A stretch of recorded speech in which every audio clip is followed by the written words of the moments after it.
سلامونه د تاسو ته مولوي صاحب ورسیږي همدا رقم سلطان یخیل صاحب ته او دلته زموږ سمیر مجاهد صاحب ته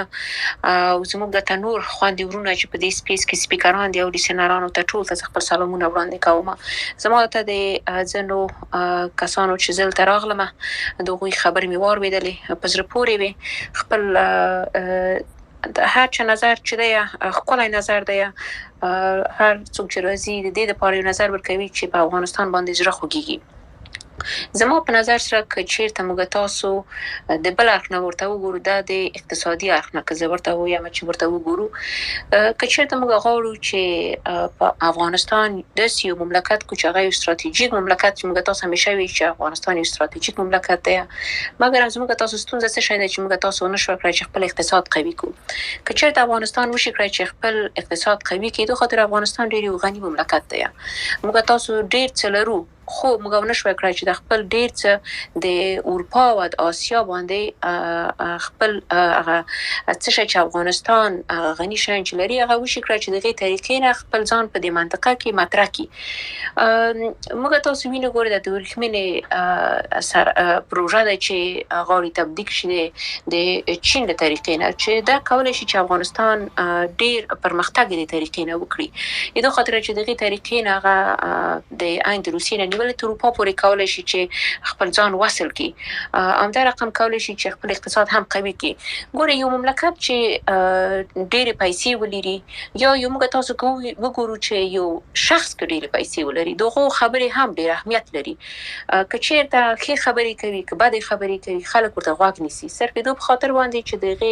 دغه سره پیسې یا مخه خبره ده چې پیسې خبرې کوي. نن ورځ افغانستان غریب دی هم دې په خاطر باندې خبرې هم ډېر مملکتونه کې د اهمیت ورنکړي او ډېر هغه څه شي چې دوی کې چې د مملکتونو سره خبرې وکوي هغه ته هم دوی ډېر غوږونه نیسي مګر هغه یو مملکت چې ډېر پیسې ولري دغه خبرې هم ډېر اهمیت لري چې د ښه خبره کوي که بد خبره کوي. نن ورځ کوم تاسو وګورو امریکا څه شي چې وی په دنیا کې هغه خبره کوي او دلیل دا دی چې دغه اقتصاد ډېر قوي دی. موږ تاسو چې دومره ستونزو سره چې مخامخ اقتصادي ستونزو سره مخامخ نن هم که چیرته مهاجرین په ایران کې د بد حالت سره مخامخ دي دوه خاطر باندې چې د اقتصادي ستونزو سره مخ بیچارهګان مخامخ دي په وطن کې نو زیات اجرار شي چې وشي کړی چې خپل اقتصادي ستونزې حل کړي نو د وطن وزي هم دوه خاطر باندې چې وشي کړی چې خپل فامیل ته یو مړ ډوډۍ را جوړه کړي نو بیا خبره اقتصاد ته راغله. نن ورځ ګوري ک د په موږ تاسو باندې پاکستان را باندې تیرای را باندې کوي که چیرته موږ تاسو قوي اقتصاد درلودلای کولای شم چې ډیر ښه ځواب هم ورکړو موږ به تاسو نن د هر څه هم درلودلای تیاری هم درلودلای نه چې موږ تاسو یو دوی هلیکوپټر ته بناستوي هر څه موږ کولای شي چې درلودلای او خپل ځواب هم ورکولای شي او پاین حالت کې پاکستان هم جرأت نشي کولای چې موږ باندې داسې تیرای وکړي. نو زما صرف زه نه غواړم چې ډیر زیات سیاسي هغه کومي اړخونو چې دلته د قومي د نور شاین ته چې خبرې وشولې زغي اړخ ته نه زميده خو چې په دې شان باندې موږ تاسو ډیر بسونه وکړل زه دا معنی چې دولت کې باید رقم اشخاص باید راشي چې هغوی واقعیت استعداد ولري او دلته لکه هغه یورور دلته وي نو می سم نه دی پزره چې هغه کسان چې په مخکینی دولت کې وو او هغوی غواړي چې مشموله دولت ورته جوړ شي هغه سي فکر کوم چې خپل ملت د افغانستان هم نه غواړي کېدای شي چې په دې فیسبوک او په ټوئیټر کې به ځینې کسان اشخاص پیدا شي چې هغوی ته کېدای شي چې ښه کامنټونه ورکړي او ښه خبرې ورته وکړي نو دوی کېدای شي فکر وکړي چې نو بس موږ ته په افغانستان کې ځای شته دی مګر هم د افغانستان کې چې کوم ملت دی هغه خلکو ته دوی خپل هغه امتحان ورکړی دی او دوی نور نه غواړي هغه خلک چې بیا هم راشي دلته په دوی باندې حاکم شي. نو د راغلو د دینجونو په مکتبونو باندې التزم ګرور خبرې وکړلې نو دا زموږ وختونه د فکر کوم چې په دې باندې فعلا هم امارات ور باندې کار کوي او دا ډیر ضروری خبره ده د خاطر چې ټول دنیا اندې ته پته مده چې څه وخت دینجونو مکتبونه راخلاصيږي چې وي وشي کړی چې خپل هغه مهمه کومې خبرې اترې وشي کړی چې شروع کړي نو زه نور څه نه یم ما صرف هغه اړخ د هغه اقتصادي اړخ چې زه فکر کوم چې افغانستان باید کوشش وکړي چې اقتصاد خپل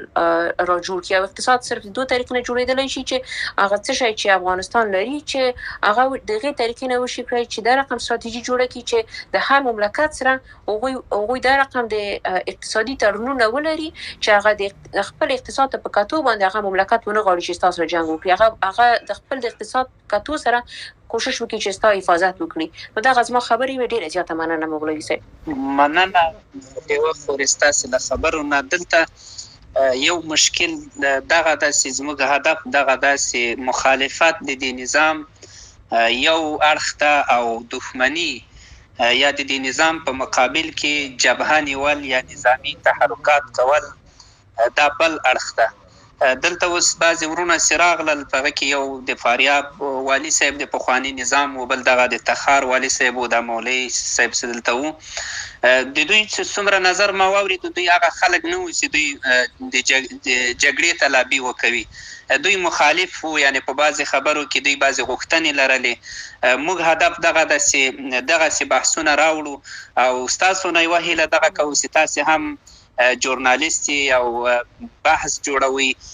کوشش وکړي چې دغه بحثونه راوړي او د دوی نظریات راواخلي چې دوی څنګه مخالفت کوي که چیرته دوی مثلا د نظام په مقابل کې د جنگ خبره کوي خو باید یو توجیه ولري شرعي توجیه ورته ولري جنگ خو که چیرته یو جنگ په عقیده سره نه وي هغه جنگ نه کامیابیږي هیڅ چیرته نه کامیابیږي دا په نړۍ کې یو تجربه سوی کار ده مثلا که هغه هر څوک وي که کافر هم وي هغه بیا په دې عقیده وي چې زه له خپل هیواد نه دفاع کوم دا مې خاوره ده دا مې خپل کور ده مثلا هغه تر اخیر وروستۍ سلګۍ پورې بیا جنګیږي نو حتما به یو کامیابی لاسته راوړي ځکه خپل کور یې ده خو مسلمان که د یو نظام د خپل هیواد د نظام په مقابل کې جنګیږي حتما به یو توجیه ورته لري بیا اسلامي نظام شرعي توجیه به ورته لري نو هدف هم دغه و چې دغسې کسان را معلوم سي چې هغوی جنگ نه غواړي جنگ طلبي نه کوي تاسې مخکې جنرال سادات صاحب راوستلی و چې هغه هم د پخواني نظام یو جنرال و او ښې خبرې وکړې د جنگ طرفدار نه و همدغسې یو بل سادات ته که څه بلا د هغه یو لیونی ماشوم هغه بیا همیشه وایي چې زه جنگ کوم او زه څه کوم او خپله مسلح همدلته و لاړ وتښتېدو نو زه وایم دغسې اشخاص باید بیل سي جدا سي د دوی تعداد ډېر کم ده تر څو د دې ولس له منځ نه ووځي په دغه رسنیو کې هم دوی باید ځان ته سي او دوی ته باید بیا ټول افغانان په یو غږ ووایي چې نه ستاسې جنگ نور موږ نه غواړو ستاسې د قدرت لپاره نور موږ د افغان بچیان نه وژنو مخالف یې په منطق سره راسه مخته غوښتنې دې وکړه په اصولو سره نو بیا هم ستاسې نه ډېره مننه که تاسې زما په دې خبرو څه ویل غواړئ بله مولوي صاحب صرف دوه ټکي به زه پکې اضافه کړم دلته مخالفت تاسو وښودل همدا رقم دښمني هغه کسان چې دښمني د افغانستان سره لري هغه اصلا د افغانستان دښمنان دي او هغه کسان چې لکه مخالفت لري ګوري موږ هم د فعلي دولت سره چې ځینې پرېکړې وکړي موږ مخالفت خپل ښیو او ډېر روښانه ښودلی دی مګر هم دا معنا نه لري چې موږ دښمني ورسره لرو دا معنا لري چې مخالفت کوو چې هغوی وشي کړی هغه زموږ مخالفت واوري او په هغې کې اصلاحات راولي او دا یو سالم نیوکې دي چې زما په نظر سره چې هر څوک چې په افغانستان باندې زړه سوځي باید خپل نیوکې وکړي مګر هم لابي کول د جنگ لپاره هغه صرف دو په خاطر باندې چې هغوی فعلا په دې باندې پوه دي هغه کسان چې د افغانستان لري دي هغه کسان چې افغانستان لري دي هغوی جنگ ته لابي کوي او دلیل بیا زه تاسو راځم دو په خاطر باندې چې هغوی اقتصاد ته ضربه رسیدلې ده که چیرته همدغه کسان چې د افغانستان وتلي دي او هغوی اقتصاد په نور مملکتو کې ښه شي یا خپل وشي کړی چې یو بزنس جوړ کړي یا یو کاروبار خپل جوړ کړي هغوی د دې جنګ نه دوی شان نه بلاس اخلي هغه صرف دو په خاطر باندې چې اوس فعلا د دوی هغه کومې پیسې چې د بانکو ته راتللې یا هغه کوبلا په جاب چې دوی په افغانستان کې درلودل هغه اوس دوی فعلا نه لري دوی خاطر دلته په اروپا کې خو دوی نه موټروان لري دلته نه دلته کوم نفر خدمت لري نه دلته په دوی په بادیګاردان ګرځي دلته دوی یو عادي نورمال ژوند کوي او هغه کوم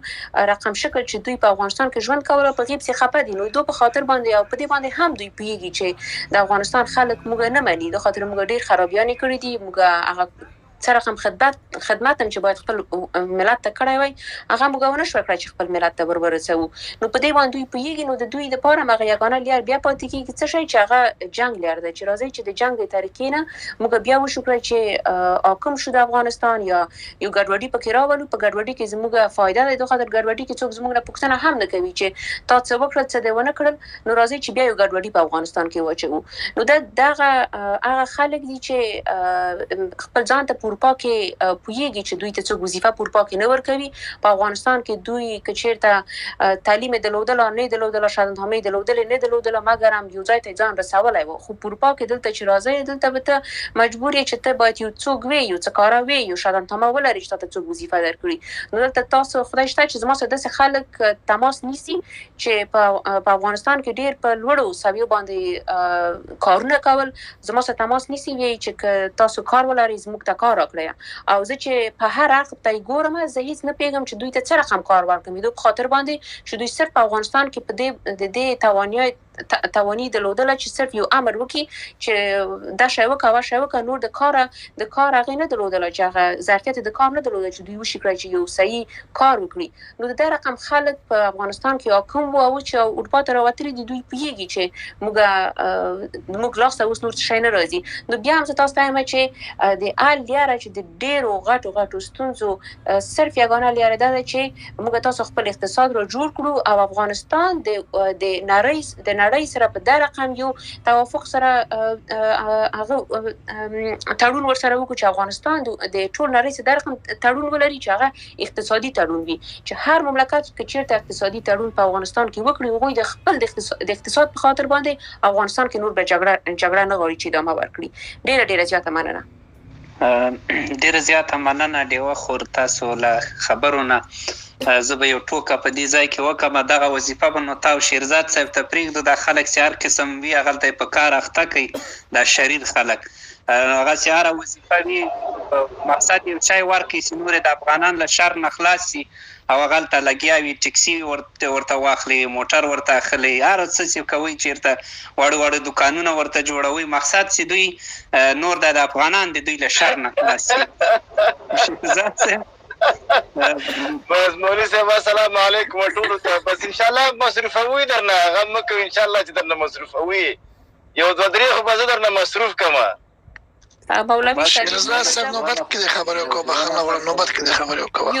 یو څو به زه مصروف کوم که زما زه به هغه څو کسان دي دا درته والا درته وایم چې تر وزیر او تر والي او تر رئیسانو پورې د دې سره مخالف تا ته یو پیشنهاد کوم ته فقط د غزلا زازي خور مصروفه کسي یو خورم ده او نه حق غټو خاکونو ته لاس ورچوي دا یو کته در سره مصروفه کی زوایم دا به ډیره ښه خبره وي مولوي صاحب زه به په هغه باندې ونه لګم په خور باندې د خپل نظر د خلندن ته ځان راوړسوله حتما ولینه سمه ده ان شاء الله بیا هم ډیره مننه ورونه هغه ورونه د راپورته سیراتي سي مخالف دي په نظام باندې دوی څه غوښتنه لري دوی څه غواړي څنګه د حل لاره پیدا کولای شو چې د منطق له لارې د تفاهم له لارې دغه نظام تر چتر لاندې راټول سو او نور بیا دغه فکر څوک ونه لري چې دا را چپه کوم هغه بل چپه کولم ډیر زیات وکړل او هر یو په چپه کولو باندې په زرګونو ځوانان له منځه لاړل او افغانستان هم تباه او برباد سو نو راځئ چې د چپه کولو له منطق نه تیر سو او راسو د جوړولو منطق ته او څه غوښتنې چې لري هغه ورونه د راسي خپل نظرونه د موږ سره شریک کړي مننه نوبت د چا د مجاهد صاحب وخت ورکړه که اجازه یې چې دا نور هم خبره وکړي